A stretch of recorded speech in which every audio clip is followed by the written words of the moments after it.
Hi, I'm Simon Jones, and this is a first 5 minutes video, a very intermittent series I make about the first 5 minutes of different computer games. So the idea here is to see how quickly games establish their story, their world, their mechanics, and how effectively they do it. So this is the Signal From Tolva, the latest game from the guys behind You Are Being Hunted. And I'm going to start a new game here. I'll leave the tutorial hints on, and we'll see what Tolva does in its first 5 minutes. As usual, I'll start the clock from when we actually get to an interactive moment, so this cutscene doesn't really count.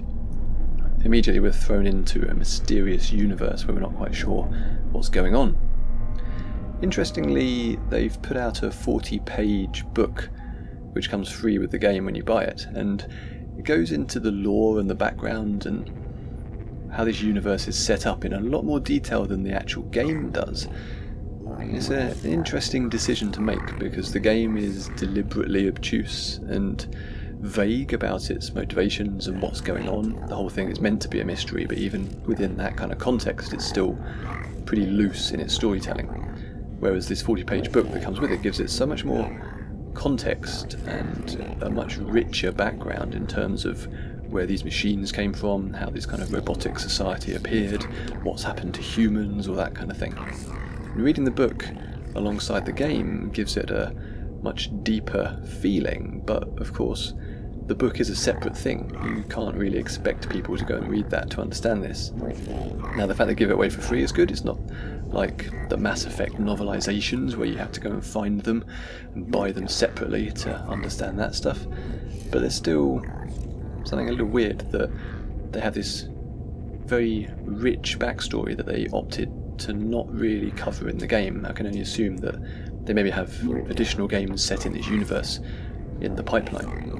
So at the start here we're getting this little scene setting. We've been told that we're going to inhabit the body of a robot, and that if it gets destroyed we can simply occupy another one. Basically saying, if you die, don't worry, you'll just respawn. So it's kind of the usual thing where the game's story is justifying typical game mechanics. Okay. And we're hunting for some kind of signal source to try and figure out what's going on. Okay, here we are. We are now in the game. I will start the 5-minute timer from here. And we're on Tolva's surface. And immediately we're presented with this floating spaceship. Doesn't seem to be doing much. It's just there. And we're in this rocky landscape. And immediately we're encouraged to go and explore in that general direction. We can't really go anywhere else. So the game is definitely funneling us down this corridor. We have these hints and tips that come up, which is optional for new players. And something Tolva does a lot of is simply tells you through text on screen what you're supposed to be doing. We can zoom in with our binoculars, start scouting out the area. You can see there's a little robot guy over there. Something this game does is very gradually introduce you to its various challenges. So at the start here there's no threat whatsoever.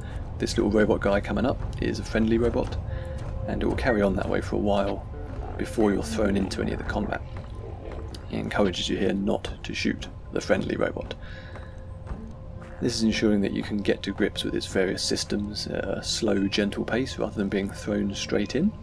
At the same time it means that it is a very slow, sedate, quiet opening, and that's kind of a good description of the game in general.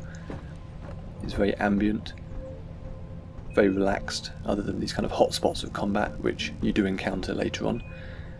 In some ways the art design and the feel of it, through the music and the visuals and the general kind of pacing, it does feel strangely reminiscent at times of No Man's Sky. I mean, the game is completely different, but it almost feels like this could have been the on the planet's surface experience of No Man's Sky when you get out of your spaceship. But anyway, that aside, we're being shown that we can use a flashlight. Not really sure why you'd need to, because the game never seems to get dark enough to need one. Now here we have this giant pop-up about how to use the map, and I do rather wish that Tolva had found ways to teach you this kind of stuff without you having to just read lots of text on the screen. The map's kind of intriguing. We can see that there's all this space to explore. Currently we're down in this little corner here, and we have this one thing to go and check out, so I guess we might as well check it out. Something you get for every mission is this rewards thing that pops up, so before you even do a mission you know what you're going to get out of it, and that's actually pretty cool. so there's no vagueness about what the purpose or worth of any activity is. You know before you get started what it is you're going to get from a particular mission. And that's quite nice. It's not something that you find out at the end of a quest. So we'll go and investigate this. The landscape is intriguing. There's all these scattered ruins everywhere. You can see something huge in the distance over the horizon. Don't know what that is yet. Now here we have what appears to be a crashed spaceship that has been here for a while and has just disintegrated and broken up. We're collecting these fragments. We don't really know what we can do with them yet, but we'll start collecting them. Some of them are just hovering in space. We don't really know why. There's definitely a sense of extremely high technology, some of which has gone extremely wrong and has crashed and disintegrated and fell into ruins on this planet. It feels like something must have happened here prior to the start of the game. We've got our various weapons, not that we have any particular need to use them just yet. The game teaches you little tips on how you can use each of these using the tips window in the corner, which is fine, and it teaches you how to use them quickly, what all the keys do, but it does feel slightly inelegant in terms of a way of teaching the player, but then perhaps it's also the most efficient way to just get that information out of the way so that the player can start enjoying the game properly. These little collectibles are scattered all around the world, and sometimes they help direct your travel. So you go and explore and you try and find this stuff, and that uncovers interesting little nooks and crannies. Other times it feels like you're worrying about whether you're going to miss any of them, and it ends up feeling a little bit like a scavenger hunt where you're trying to collect every single tiny piece, but you're never sure if you should actually be bothering with that. So this is the alternate scanning view mode, and something the game does do well is continually show you things you don't expect. So with that scanning mode, you suddenly see a whole perspective on the world that you didn't have before. So if it wasn't intriguing enough already, suddenly we get this alternate view, and you realise that actually some of these artefacts are clearly emanating all kinds of power. We can scan these things and they give us extra information, which we can then use to uncover more of the story. But around about here is in fact when the first 5 minutes are up. So what you can tell from this is that Signal from Tolva is a game that is going to be very comfortable with taking its time. It's not rushing you into anything, and it's going to increase the pace slowly and the challenge, and you'll encounter more difficulties. Obviously we haven't had any challenge yet. There's a lot more to discover from the game, but at the moment we have an interesting setting.